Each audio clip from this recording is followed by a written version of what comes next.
Bienvenue dans ce dernier épisode d'une série de 4 sur les fake news dans l'art. La dernière fois, on s'est intéressé au trompe-l'œil.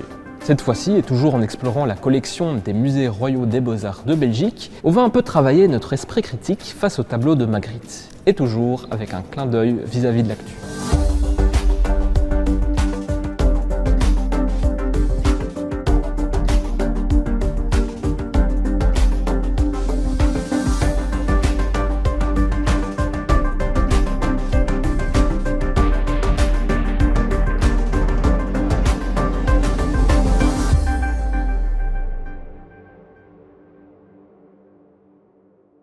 Je vous avais vendu Magritte comme roi des fake news dans le premier épisode, et vous allez le voir, je pense qu'il mérite sa couronne. Alors, vous pourriez vous dire, René Magritte, c'est le surréalisme. Évidemment que chacun de ces tableaux est fake news, mais vous vous doutez bien qu'on va aller un peu plus loin. Commençons avec le domaine d'Arnhem. C'est un tableau que Magritte peint en 1962. On y voit un nid avec 2 œufs sur un muret, derrière des montagnes enneigées, un croissant de lune, mais on observe une forme en haut de ces montagnes. Qu'est-ce que c'est? Une tête d'aigle? Eh bien non, c'est une tête de pigeon. Voilà que Magritte nous dupe déjà. En voyant ces montagnes et cette forme de tête d'oiseau, très rapidement il y a un automatisme quasi mathématique qui conclut qu'il s'agit certainement d'un aigle. Un oiseau plus des montagnes égale un aigle. Et le raisonnement n'est pas faux. Premièrement, c'est vrai que l'aigle est un grand rapace que l'on peut retrouver dans les montagnes, et deuxièmement, dans l'imaginaire collectif, c'est un animal qui est chargé de symboles. C'est la force, le prestige, la beauté. Dans l'histoire d'ailleurs, plusieurs nations en ont fait leur symbole. C'est une image totalement commune d'associer l'aigle à la montagne. Cela nous paraît donc tout à fait logique de le voir ici. Alors qu'un pigeon, on s'y attend un peu moins. Magritte ne donnait quasiment jamais d'explication sur ses peintures. C'est à nous d'y trouver du sens. Il existe une autre version de ce tableau, peinte en 1938, à la veille de la Seconde Guerre mondiale. Alors peut-être que l'on peut y voir une référence au nid d'aigle, un haut lieu de réception du parti nazi perché dans les Alpes bavaroises. Et l'aigle impérial, c'était le symbole du Troisième Reich. Magritte questionne nos représentations collectives. Et à l'époque où il peint ce tableau, des foules sont justement manipulées. Et leurs représentations collectives sont façonnées par des idéaux fascistes. En l'autre, on ne voit plus l'humain, mais un animal dont il faut se méfier. Nous faire prendre un pigeon pour un aigle, ne serait-ce pas là une belle satire du régime nazi? Mais revenons à vous qui voyez une tête d'aigle plutôt qu'une tête de pigeon. Parfois nous sommes victimes d'une interprétation trop spontanée. On jette un premier regard rapide, on voit quelques éléments qui nous paraissent familiers, et au final, on en fait une interprétation faussée. Et ça, on le retrouve particulièrement dans les espaces commentaires, en dessous d'un article sur les réseaux sociaux. Plusieurs personnes y vont de leur propre théorie autour d'un fait d'actualité parce qu'elles ont observé un événement en surface et non pas en détail. Parfois, elles n'ont lu que le titre d'un article, ou encore, elles élaborent toute une conclusion avec seulement les premières infos sur un événement. Ces personnes font donc une interprétation rapide, car certains éléments font appel à leur représentation individuelle ou collective. C'est souvent lié à une généralisation. Ils pensent voir un aigle, c'est un aigle, et ils disent aux autres que c'est un aigle. C'est une réponse plausible pour ces personnes, mais elle n'est pas forcément correcte à l'égard de la réalité. Et sur ces espaces commentaires des réseaux sociaux, c'est souvent l'oasis des théories farfelues et des débats acérés entre parfaits inconnus. Et partir de peu pour en dire beaucoup, on le retrouve dans le tableau « L'art de la conversation ». Magritte nous montre que l'on peut faire dire plusieurs choses à une image. En effet, ici sur ces espèces de dolmens, selon notre lecture, on peut y lire les mots « rêve »,« trêve » ou encore « crève » et plein d'autres. Ce qui serait fake news en regardant ce tableau, c'est de décider d'y voir qu'un seul mot et de le présenter comme vérité. Regardez, il y a le mot « crève ». Oui, mais il y a aussi le mot « trêve » et « rêve ». On peut voir un mot et son contraire.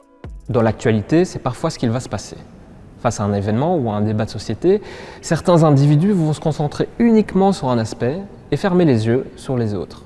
Même s'ils sont visibles, ils décident de n'en voir qu'un seul. Et ne pas mentionner certains aspects qui peuvent contrebalancer une vision, ça c'est de la désinformation. Ne garder que le positif ou que le négatif, c'est prendre position. et ce n'est plus de l'information neutre. Et ces deux personnages devant ces grands mots de pierre, ont-ils assez de recul pour avoir une vision d'ensemble sur ce qu'ils regardent ? Ne devraient-ils pas prendre un peu de distance avant d'en parler ? Se renseigner avant de débattre ? Observer un événement, qu'il soit historique ou contemporain, c'est important de le faire dans sa globalité. Et avec le tableau L'Ellipse, toujours de Magritte, on peut peut-être y voir là cette présentation incomplète, où certaines informations ont été volontairement effacées. Une ellipse, c'est un procédé qui efface certains éléments. En grammaire, c'est retirer des parties de phrases qui ne sont pas nécessaires à la compréhension. Mais ici, à qui appartient cette main ? À un autre personnage ? Et pourquoi a-t-il du bois sous son veston ? Est-ce réellement ses yeux ? Certains éléments semblent avoir été effacés. Ça trouble notre compréhension. Ce personnage semble vraiment avoir été créé de toutes pièces.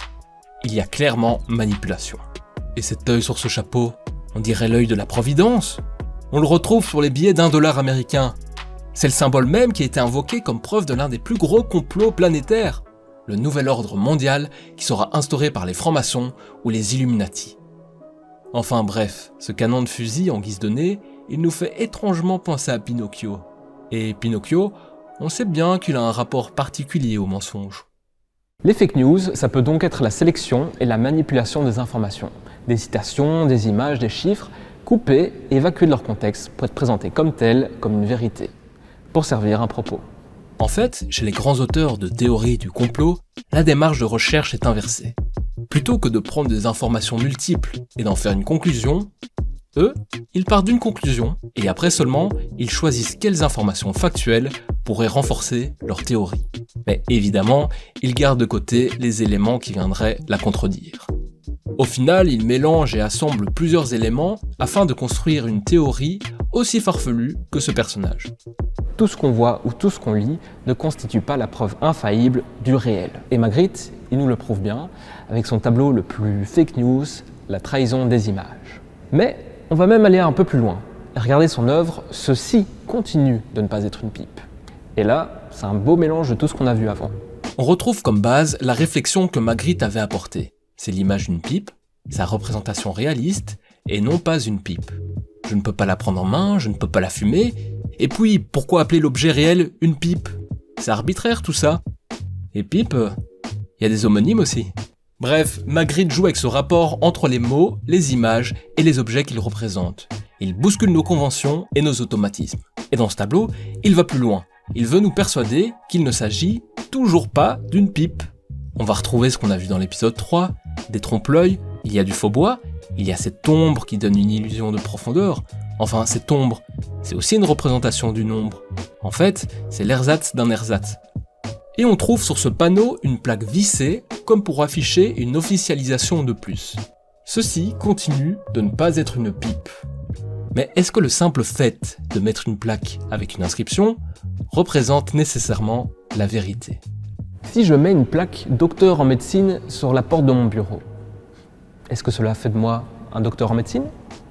Et si je mets chien méchant ? Si on regarde un peu du côté de l'actu, peut-être avez-vous déjà vu sur les réseaux sociaux cette photo du chef Raoni qui pleure. Et peut-être même que vous êtes déjà tombé dans le panneau. En fait, ce n'est plus de l'actu. La première apparition de cette photo date de 2011, mais même 10 ans après, elle ressort de temps en temps comme si c'était de l'actu. Raoni est le chef du peuple Kayapo au Brésil. Il lutte pour la préservation de la forêt amazonienne et de la culture indigène. La légende habituelle de la photo explique que si le chef pleure, c'est car il vient d'apprendre qu'il a perdu son combat contre la construction d'un barrage à Belo Monte. Une construction qui perturberait l'écosystème et forcerait l'exode de tribus locales. En fait, la photo a été prise en 2009 et ici, elle est présentée totalement hors contexte. En réalité, il s'agit d'un rituel de lamentation entre les membres Kayapo. C'est une pratique, lorsqu'on se retrouve après une longue période, on pleure. Ce n'était donc pas du tout d'une réaction face à la construction du barrage. Le chef Raoni lui-même a dénoncé la manipulation de cette photo. Même si une publication comme celle-ci a un fond louable, conscientisé sur la préservation de l'Amazonie, cela reste de la fake news. La construction de ce barrage est bien réelle, tout comme le combat du chef Raoni, mais ici on joue sur le pathos et une information est inventée. Le chef Raoni pleure en apprenant la construction du barrage. C'est fake. Et même des années plus tard, des internautes continuent de tomber dans le piège. Comme encore ici, en 2018, via cette page Facebook. Et ils partagent la publication par dizaines de milliers. Ils viennent donc de répandre à nouveau une fake news déjà vieille de 7 ans. Et juste avec une petite recherche Google à côté, ces internautes auraient vu que c'était faux, mais ils n'ont pas pris la peine de vérifier. Une phrase qui accompagne une image lui donne-t-elle nécessairement sa vérité ? Faut-il y croire coûte que coûte, sans y réfléchir ? Ceci continue de ne pas être une pipe. Est-ce un vrai mensonge ? Une fausse vérité ? En tout cas, un vrai casse-tête.